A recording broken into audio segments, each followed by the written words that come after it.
Hey guys, welcome to another video, and Chainsaw Man's Part 2's new chapter is insanely brilliant, and it takes us through a roller coaster of emotions to a satisfying conclusion that unveils a new villain. And I'm not gonna lie guys, but damn, I kind of wanted to step on me. It starts off with a classroom accepting a chicken devil.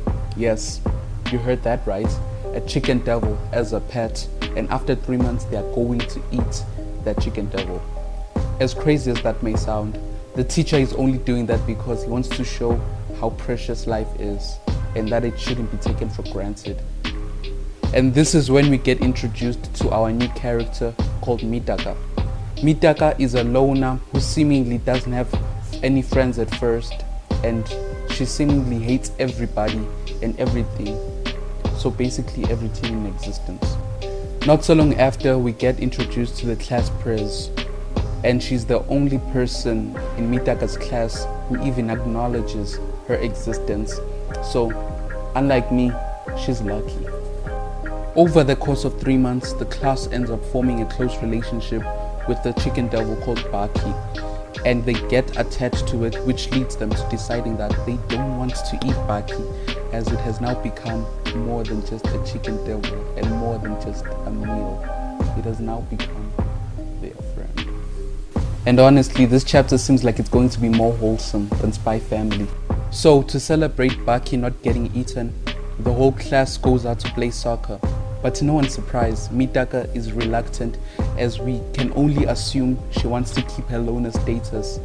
But lo and behold, Baki, the best chicken in the world, asks Mitaka to join them, and Mitaka is surprised because she thought the only people who ever knew her name were the class pres and the teacher, and she then realizes that she only hated everything and everyone because she was jealous of them.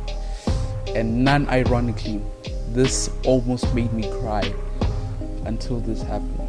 Mitaka falls on Baki, ripping out his insides in the process, and everyone is in shock, and some people are so disgusted that they begin to vomit. And believe me when I say this, things only go downhill from here. The class pres, teacher, and Mitaka all go to visit Baki's grave, but Mitaka refuses to cross the street as it is a red light, and this flips a switch in the class pres. And we find out that the teacher is the one who apologized on behalf of Mitaka for killing Baki. And we also find out that the only reason the class pres ever befriended Mitaka in the first place was because the teacher asked her to. And brace yourself, because this is going to blow your mind. We also find out that the class pres and teacher were also sleeping together.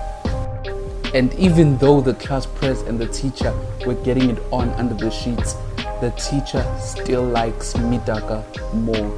And the class pres transforms into what can only be called an abomination. And we find out that she made a deal with the justice devil to find out a way if she can make the teacher like her more. But that is not possible if Mitaka is still alive. So to no one's surprise, she ends up killing Mitaka. Mitaka sadly ends up dying, with her only regret being that she wanted to live her life differently. An unknown devil informs Mitaka that the only way she'll live is for him to possess her body.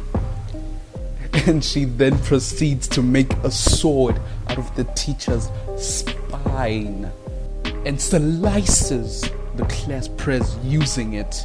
And that isn't even the craziest part. She makes a hand grenade using the demon's hand and blows them up. This scene is kind of reminiscent of a scene in one of Fujimoto Tatsuki's works called Goodbye Eri. The chapter ends with Mitaka proclaiming that she's going to make Chainsaw Man vomit nuclear weapons.